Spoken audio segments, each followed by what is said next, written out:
Hello, good day, everyone.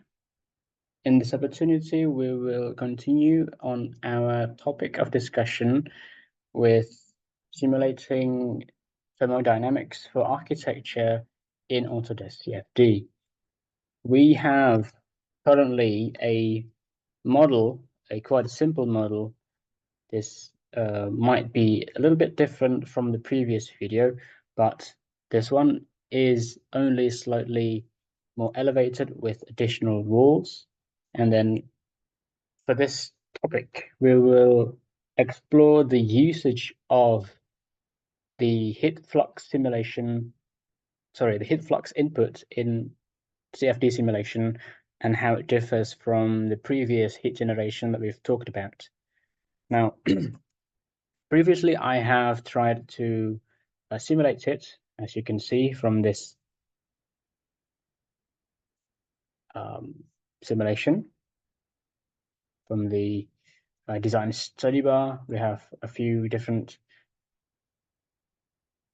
properties that we have already assigned to different materials, but we will talk about how the usage of heat flux is different from heat generation, how we can use it on the different scenarios that we currently have, depending on the case that we're currently working on. Now, the differences is not that big, but it's just how we approach it is different.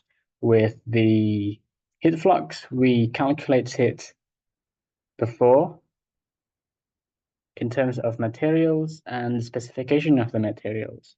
This robs us a little bit of our freedom in calculating and simulating different profiles or different composites or different materials that we can use, and it entirely depends on the already existing materials or very simplistic materials that we have on the simulations. So this is fixed. Once we simulate it, this will be not changeable. While if we use heat generation, we can just input different heat generations depending on our calculations of the different materials. So in terms of heat generation, for example, if we hide this for now, heat generation works like this. If this is the exterior wall, and the heat generation will lets out heat, in simpler terms, into the interior and exterior of the material, basically turning the wall, in this case, into a heating element. That is heat generation. That is easy to calculate using different emissivities of materials. We can basically input the materials into whatever we want, as long as the heat generation is correct as we calculate it using manual calculations, or maybe if you have some other softwares. But with heat flux, we take into account the materials that we currently use and then the specifications of it. So heat flux, we only apply on the exterior of the facade, or the, in this case, exterior walls, into the, should we say, direct sunlight exposed elements. But we're going to say, in this case, even incident lights can affect some of the radiations of the facade. And then for the best outcome and realistic simulations, we have to input every surfaces that contact any form of radiation from the sun into heat flux, basically.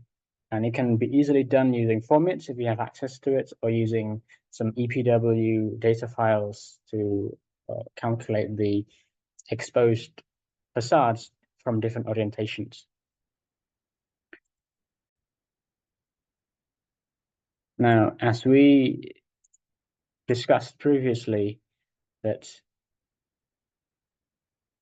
heat generation calculates the volume, right? It's meter cubed, but heat flux calculates per surface. So basically it only applies on the exterior.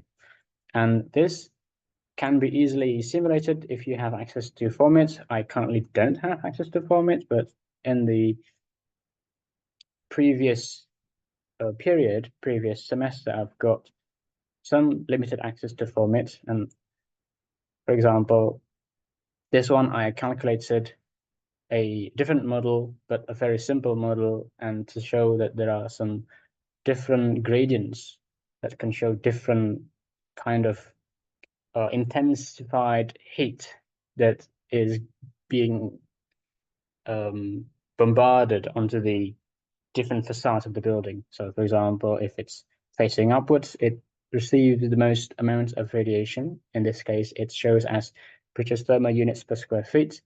This we can input directly into the CFD. So for example, if we click this and then click edit, the heat flux we can put into British thermal units per feet squared per second, or we can invert it into watt per meter squared by using some conversion tools.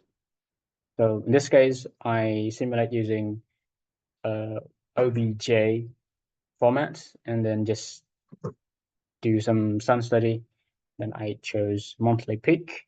And then this is what shows. You can hover your mouse on the surfaces of your selected facade. Then it will show the exact amount of peak radiation that that facade is currently experiencing, basically. So it will have different values on different faces, depending on the orientation. But let's just say that this is just made up value. But like I said, this is 1,400.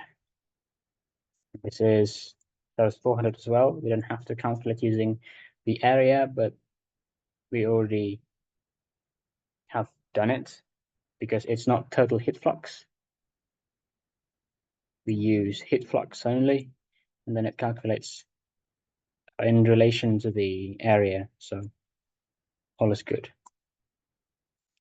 This one is, let's just say 800. This one is also 800. So for the sake of simplicity, we will only simulate these four. Realistically, you'd want to simulate everything, and then usually the roof is going to be the most intense. But let's just say that we calculate this first. So in this case, it failed.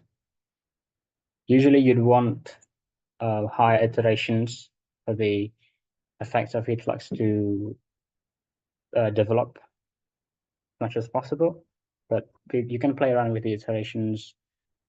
Usually it's about 100 to 200, 300, especially if you run stack effect based simulations. It might develop a lot to mature. So if you want to see the effects of the difference in pressure, then you have to run the iterations for about 500 plus, maybe up to 800 for it to have maximum effect and realistic outcomes.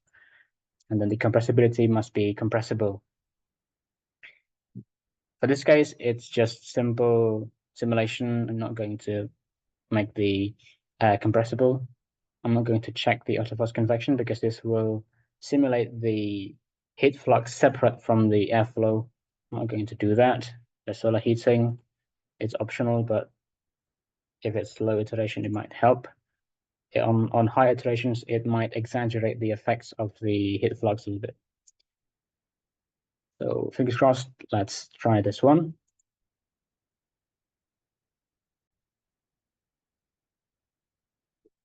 Okay, so the simulation has completed. You can see quite clearly that we have a working simulation, I hope at least, as we change the results to temperature. Oh dear. Apparently we have to calculate it again. There's some anomaly that's happened.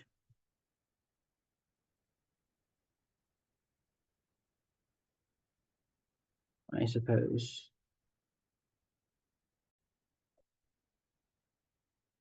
So there have been some mistakes probably on the meshing perhaps or the simulations. You may play around with the iterations on the models or how the models is set up or the bound box. Usually it solves some of these problems. But if you tone down the max range, you can see some of the gradients that we have imposed on the models, perhaps. So because we've input some heat flux, but it isn't as extreme as it could be. So about 800 watts per meter squared is not that extreme, apparently, especially for tropical areas. But we can still see some differences. For example, we've inputted this side, this side, this side, and this side. We've input none on these walls right here. So the conduction heat from the heat flux can permeate through different materials and different masses, basically.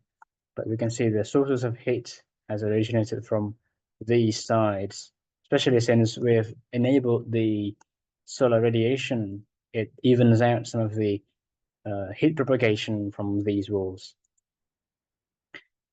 That's if we can see wall heat flux, then we can see that watt per centimeter squared. We can see that these sides are the hottest. The ones that we've put 1,400 is significantly hotter than the ones that we've put about 800 watts per meter squared.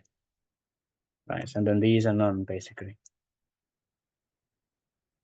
So that's it. But make sure that the material is correct. Make sure that the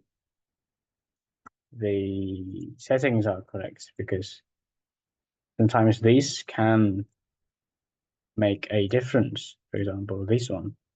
I've edited the transmissivity of the western wall to 0.8 and then the emissivity to 0.2, because the default properties of the walls have, I think, zero transmissivity or something. So you might want to change up some of the properties and transmissivity, emissivity, and conductivity of the materials in these selections. So basically, so you have to be careful on those, because it might affect the end results of your model. And then yeah, I think that's it. The simulations can be taken to different parts now if you want to have some certain elements of the wall having more radiation, for example, using a heliostat, using some mirrors and some prisms, for example. It might change the results even further. I think that's it for the short introduction. Thank you for tuning in. Thank you for being patient. Goodbye and see you next